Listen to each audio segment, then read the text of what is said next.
Assalamu alaikum wa rahmatullah. In last lecture we discussed the concept of symmetry in electrical networks, and we will be having some questions based upon the same concept. That is, we need to find equivalent resistances between the 2 points in an electrical network. Suppose we have a basic question over here, and the question is find equivalent resistance between the points A and B. So if you check the network, it definitely possesses both kinds of symmetry, that is parallel axis symmetry as well as perpendicular axis symmetry. But as if we apply perpendicular axis symmetry over here, there will be no need of then using the parallel axis symmetry, as because the circuit after applying the perpendicular axis symmetry gets reduced much enough. बेटा बहुत सा आसान सा question है, जिन दो points के बीच में resistance निकालनी हो, उन दो के बीच में आप अगर एक लाइन ड्रॉ करेंगे, क्या वो लाइन इसके दो बराबर हिस्से कर रही है? हाँ जी, तो पैरेलल एक्सिस सिमेट्री है। रहने दे, इन दो पॉइंट्स के बीच में जिन दो के बीच में एक रेजिस्टेंस निकालनी है, इन दो के बीच में आपने एक लाइन ड्रॉ की, उसी लाइन को अगर आप परपेंडिकुलर लाइन ड्रॉ करेंगे बीच में, तो वो परपेंडिकुलर लाइन जो है वो इसके दो बराबर हिस्से कर रही है ना? ज़रूर। So perpendicular axis symmetry is existing, and as per perpendicular axis symmetry, all the resistors lying along the perpendicular axis can be removed. So ये वाली हो गई पैरेलल एक्सिस, ये हो गई बेटा कौन सी? Perpendicular axis. सो इसके अलोंग जो जो भी रजिस्टर होगा वो बेटा अवॉइड किया जाएगा। ये वाला रजिस्टर अवॉइड हो गया, ये वाला रजिस्टर भी बेटा अवॉइड हो गया। अब क्वेश्चन बहुत आसान हो गया, ऊपर वाले दो सीरीज में आएंगे, आर और आर सीरीज में बेटा बन जाएगा क्या? 2R। सो ऊपर वाले दो मैं यहाँ पे बना रहा हूँ, दिस इज 2R। ये दो आएंगे सीरीज में, हो गया 2R। ये दो सीरीज में 2R, 2R और 2R पैरेलल में हो गया R। ये R, वो R और ये R बेटा सीरीज में आएगा, हो गया 3R। आ रही है बात समझ? And same is the case here, यहाँ पे भी ये दो सीरीज में, सो नेटवर्क यहाँ पर ये आएगा 2R। चलिए अब बताइए क्या करेंगे। ये तीनों रजिस्टर्स बेटा किस में है? पैरेलल में है। पहले अगर ये दो लेंगे पैरेलल में, 2R 2R पैरेलल में हो गया R। सो इन दो के बदले एक ही रजिस्टर बनाएंगे, 2R और 2R पैरेलल में कितना हो गया? R, वो ये है। अब इन दो का इक्विवेलेंट रेजिस्टेंस किसके बराबर आएगा? प्रोडक्ट बाय सम। तो व्हाट इज इक्विवेलेंट रेजिस्टेंस बेटा? 3R into R divided by 3R plus R, and that is 3R square by 4R. R ये कैंसिल आएगा, so 3R by 4 will be the equivalent resistance of the network. बहुत basic question है। तो यहाँ पर हमने सीखा कि कैसे परपेंडिकुलर एक्सिस थ्योरम अप्लाई करने से नेटवर्क कितना रिड्यूस हो रहा है। ठीक, चलिए इसके बाद हम और क्वेश्चंस की ओर जाएंगे बेटा, इसी कॉन्सेप्ट पे। तो बोर्ड पे और एक क्वेश्चन है, we need to find the resistance between the points A and B. तो बेटा पहला एक क्वेश्चन आप पास करेंगे, इस वीडियो को स्टॉप करेंगे, आप पहले खुद ये प्रैक्टिस करने की कोशिश करिए। और यहाँ पर अगर हम देखेंगे, इन दो पॉइंट्स के बीच में रेजिस्टेंस निकालनी है। इन दो के बीच में आपने एक लाइन ड्रॉ की, मान लीजिए ऐसी लाइन ड्रॉ की, क्या वो लाइन इसके दो बराबर हिस्से कर रही है? हाँ। सो पैरेलल एक्सिस सिमेट्री है, you can fold the network, लेकिन ज़रूरत नहीं है, पहले मैं परपेंडिकुलर एक्सिस ही देखूंगा। जब भी क्वेश्चन में आपको लगे कि सिमेट्री की ज़रूरत है, पहले आप देखा करिए कि परपेंडिकुलर एक्सिस सिमेट्री है कि नहीं, उससे क्वेश्चन बहुत आसान हो जाता है। ठीक, तो ये वाली लाइन जिन दो के बीच में रेजिस्टेंस कैलकुलेट करनी है, उसको अगर हम एक परपेंडिकुलर लाइन बेटा ड्रॉ करेंगे, क्या वो परपेंडिकुलर लाइन इस नेटवर्क के दो बराबर हिस्से कर रही है? हाँ, बराबर हिस्से हो रहे हैं। सो परपेंडिकुलर एक्सिस सिमेट्री है। परपेंडिकुलर एक्सिस सिमेट्री बेटा कहती है इस परपेंडिकुलर एक्सिस के अलोंग जो जो रेजिस्टर होगा इसको अवॉइड करिए। क्या इसके अलोंग कोई रेजिस्टर है? ये नहीं है, ये इसके अलोंग नहीं है, ये ऐसे है, इसके अलोंग होना चाहिए। सो इसके अलोंग कोई रेजिस्टर नहीं है जिसको आप अवॉइड करते। लेकिन परपेंडिकुलर एक्सिस सिमेट्री का और एक इंपॉर्टेंट पॉइंट ये है कि current entering a given register is equal to current leaving the particular register, जो मैंने परसों पढ़ाया। या सिंपली बीच में जो जोड़ होगा उसको ब्रेक करेंगे, जॉइंट को ब्रेक करेंगे, लेकिन कैसे? ऐसे ब्रेक करेंगे, ऐसे नहीं, along the axis of symmetry. So इस जोड़ को हम तोड़ देंगे कुछ ऐसे, सो ये ऐसे हो जाएगा, जोड़ को ब्रेक किया along the axis of symmetry. बस क्वेश्चन हो गया बेटा ख़त्म। अब ये आर और आर किस में आएंगे, सीरीज में हो गया 2R, 2R और आर किस में है, पैरेलल में। तो what is now are equivalent. So पहले इन दो का इक्विवेलेंट रेजिस्टेंस मैं निकालूंगा बेटा, आर इक्विवेलेंट 1 में इसको कहूँगा 2R और R पैरेलल में, यानी 2R into R product by sum divide by 2R plus R, so बनेगा 2R square by 3R, are एक कटेगा 2R बाई 3 आएगा। सो इसकी रेजिस्टेंस 2R बाई 3। सो इसके बदले में एक ही रजिस्टर बनाऊंगा जिसकी रेजिस्टेंस बेटा क्या है, 2R बाई 3। नीचे भी बराबर ऐसा ही है, ये तो सीरीज में फिर इसके साथ पैरेलल, यानी ये भी क्या आएगा बेटा 2R by 3, so it is again 2R by 3। अब ये दो पैरेलल में, व्हाट इज इक्विवेलेंट रेजिस्टेंस। जब दो सेम रेजिस्टर्स पैरेलल में होते हैं तो इक्विवेलेंट रेजिस्टेंस बेटा किसके बराबर होता है, इक्विवेलेंट रेजिस्टेंस होता है हाफ, यानी इन दो का half. So what is final equivalent resistance, 2R by 3 का हाफ कितना हुआ, 2R by 6, so it is 3 and final resistance is equal to R by 3. So this is how we are using the symmetry in electrical networks. Board पे और एक question बनाया मैंने आपके लिए। We need to find resistance between these 2 points. So इस line को क्या कहेंगे, पैरेलल एक्सिस। इसको परपेंडिकुलर लॉ ड्रॉ की तो परपेंडिकुलर एक्सिस सिमेट्री।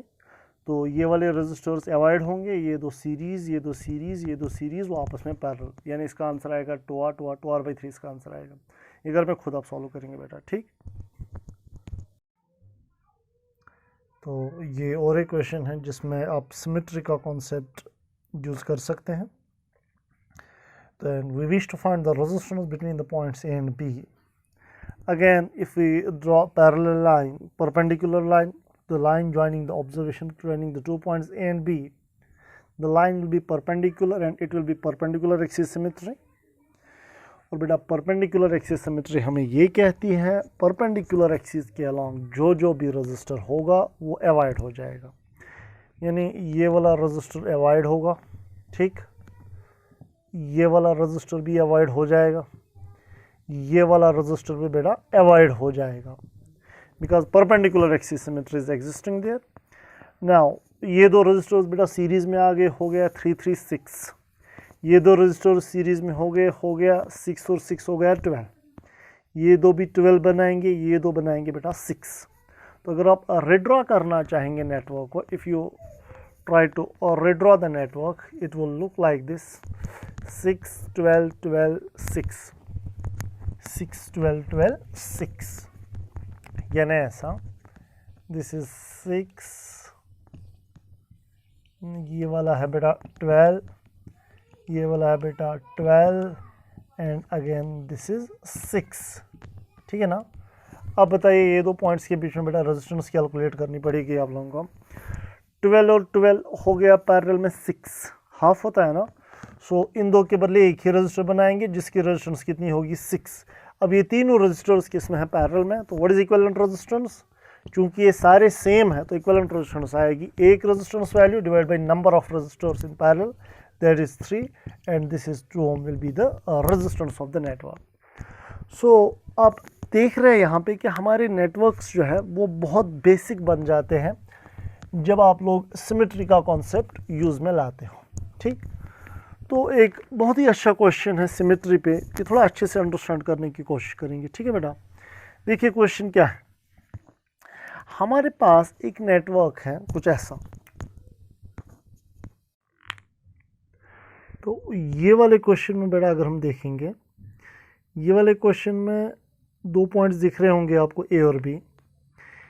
ये वाले क्वेश्चन में आप दोनों सिमेट्रीज यूज़ कर सकते हो, इधर you can use parallel axis symmetry और you can use perpendicular axis symmetry. हर एक रेजिस्टेंस वैल्यू बेटा आर दिया हुआ है। तो सबसे पहले मुझे बताइए जिन दो के बीच में रेजिस्टेंस कैलकुलेट करनी है बेटा, याद रखना अच्छे से, जिन दो के बीच में रेजिस्टेंस कैलकुलेट करनी है, इन दो के बीच में जब आप एक लाइन ड्रॉ करते हो क्या ये पैरेलल एक्सिस होती है कि perpendicular axis. This is parallel axis symmetry. कौन सी सिमेट्री है बेटा, this is parallel axis symmetry, ये पैरेलल एक्सिस सिमेट्री है। और अगर इसी लाइन को अगर आप यहाँ पर परपेंडिकुलर लाइन ड्रॉ करेंगे वो परपेंडिकुलर एक्सिस कहलाएगी। चलिए इस क्वेश्चन में हम पैरेलल एक्सिस सिमेट्री का कॉन्सेप्ट यूज में लाते हैं। सबसे पहले बताइए क्या सिमेट्री है, इस लाइन के इस साइड से जितना यहाँ से भी उतना ही है, that means you can fold the network. लेकिन एक मसला है, फोल्डिंग के टाइम पे ये वाला रजिस्टर थोड़ी प्रॉब्लम करेगा, ये वाली रजिस्टर जो है, ये वाला रजिस्टर ये थोड़ी प्रॉब्लम करेगा। लेकिन हमने ऑलरेडी पढ़ा हुआ है कि जब पैरेलल एक्सिस सिमेट्री होती है कॉरस्पॉन्डिंग पॉइंट्स का पोटेंशियल सेम होता है, इसीलिए हम फोल्ड कर सकते हैं। मैंने उस टाइम पे पढ़ाया था, यानी इस पॉइंट और इस पॉइंट का बेटा पोटेंशियल सेम होगा, इस पॉइंट और इस पॉइंट का पोटेंशियल सेम होगा, इन दो का भी पोटेंशियल सेम होगा। तो जब इन दो का पोटेंशियल सेम होगा, यहां से कोई करंट फ्लो करेगी नहीं, करंट फ्लो होने के लिए पोटेंशियल डिफरेंस चाहिए होगा। दैट मीन्स ये वाली रजिस्टर जो है, ये वाला रजिस्टर आपको अवॉइड करना पड़ेगा, बिकॉज जब पैरेलल एक्सिस सिमेट्री होती है कॉरस्पॉन्डिंग पॉइंट्स का पोटेंशियल बेटा क्या होता है, सेम। तो बस ये वाला रजिस्टर जब एलिमिनेट हो गया, अब हमारा क्वेश्चन बहुत बेसिक हो गया। तब you can easily fold the network. ये इसके ऊपर आएगा r/2 बनेगा, ये इसके ऊपर आएगा r/2 बनेगा, बिकॉज ये पैरेलल में बैठेंगे एक दूसरे पे। इसके ऊपर बैठेगा r/2, यानी सारे रेजिस्टेंस जो है वो r/2 हो जाएंगे। इसलिए ये सारा एक साइड में ख़त्म ही कर दूंगा। एक साइड तो बेटा हो गया हमारा, बस एक साइड रह गया, और हर एक रेजिस्टेंस r/2 है। ठीक, तो मैं यहाँ पे फिलहाल ये साइड अवॉइड ही कर रहा हूँ। अब हर एक की रेजिस्टेंस कितनी है बेटा, r/2। इसकी भी रेजिस्टेंस है r/2, इट इज़ r/2, ये भी r/2 है, ये भी r/2 है, ये भी r/2 है, ये भी r/2 है, ये भी r/2। चलिए, अब आपको लग रहा है कोई सीरीज़ या पैरेलल। अगर मैं देखूंगा करंट को कहाँ से निकलना, ए से जाना, कहाँ बी की ओर जाना, तो कितने रास्ते। जब करंट यहाँ से निकलेगी, यहाँ पर बेटा डिवाइड हो जाएगी, कुछ यहाँ जाएगी, कुछ यहाँ। जो यहाँ से जाएगी वो यहाँ से भी जाएगी, इसलिए r/2 सीरीज़ में कितना हो गया, r हो गया। ठीक है, मैं रिड्रॉ करूँगा नेटवर्क को। ये हमारा r/2 है, ये भी अपना यहाँ पे r/2 है, इसके साथ यहाँ पे पैरेलल में क्या आएगा बेटा, ये r/2 है, ये r। ठीक, इसी तरह से करंट फिर से यहाँ पर कंबाइन होगी, यहाँ फिर से डिवाइड हो जाएगी, ये दो सीरीज़ में आएंगे, हो गया r, और ये r/2 पैरेलल में है। दैट मीन्स यहाँ पर r/2 फिर से है, और यहाँ इसके पैरेलल में कितना है बेटा, r। और बस ये हमारा ऑब्जर्वेशन पॉइंट भी है, दिस रेजिस्टेंस इज r। अब बस क्वेश्चन हो गया सॉल्व। ये दो पैरेलल में क्या आएंगे, इसके इक्विवेलेंट रेजिस्टेंस क्या आएगी पैरेलल में। So what is equivalent resistance in parallel, it is product by sum. So r/2 into r कितना हुआ, अगर मैं r इक्विवेलेंट 1 निकालूंगा, इनकी इक्विवेलेंट रेजिस्टेंस वो आएगी r into r/2 divide by product by sum होता है ना, r plus r/2, and that is r square by 2 divided by 3r/2। Cross multiplication किया, 2 कैंसिल होगा, r कैंसिल होगा, ये नहीं बनेगा r/3 बेटा, आएगा r/3, ये भी आएगा r/3।